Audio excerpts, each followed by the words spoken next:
देखो, भगवान के दर्शन करना चाहो तो वेद भगवान कहते हैं आप कुछ आंखों से देखो। प्रातः काल सूरज को देखते हैं, प्रातः काल दिखाई देता है और शाम को ये छुप जाता है। एक क्रम है बहनों और भाइयों, ये क्रम अब से नहीं है, जब से ये सूरज बना है तब से अब तक ये क्रम से उदय होता है और क्रम से ही अस्त हो जाता है। ये नियम चल रहा है।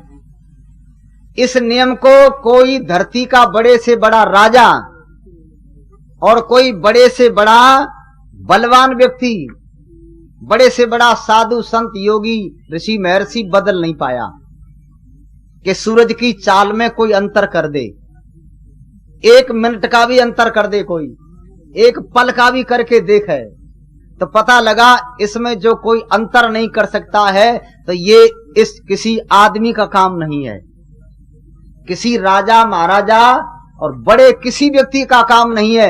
ये कोई और शक्ति काम कर रही है जो कि सूरज ठीक प्रकार से उदय होता है, ठीक समय पर अस्त होता है। और आप जानते हो 1,97 करोड़ वर्ष में अभी तक इसकी चाल में एक पल का अंतर नहीं आया। जब इसका निश्चित नियम है ना, तो पंडित गंगा प्रसाद उपाध्याय ने एक पुस्तक लिखी है धर्म तर्क की कसौटी पर, धर्म तर्क की कसौटी पर। उसमें क्या लिखते हैं?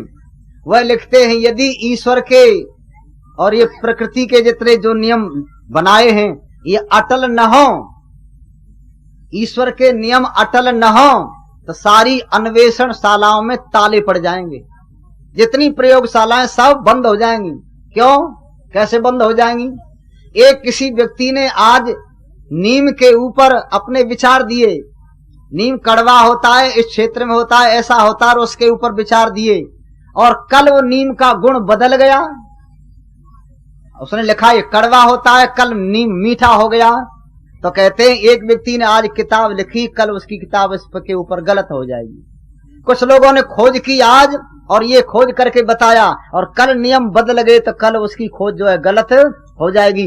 कहते हैं चाहे तुम कभी तक खोज करते रहो, ईश्वर के नियम अटल हैं, वो कभी बदल नहीं सकते।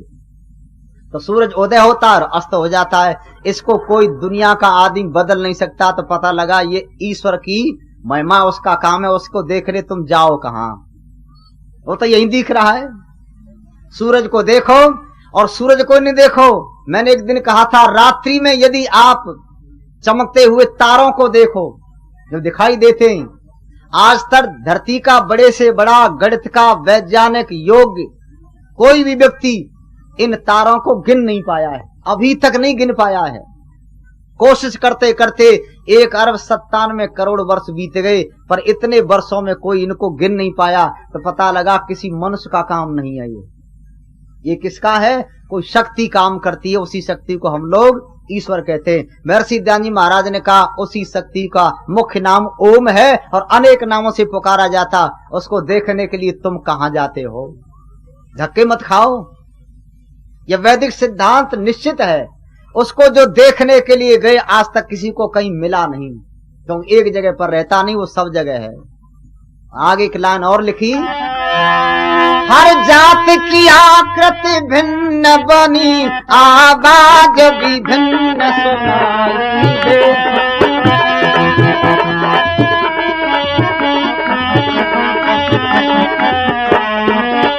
हर जात की आकृति भिन्न बनी, आवाज भी भिन्न सुनाई दे।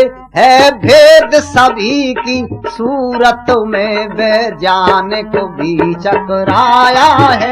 युग बीत गए बीतेंगे, कुछ परिवर्तन ना आया है। हर चीज बंधी है नियमों में, किसने ये नियम बनाया है?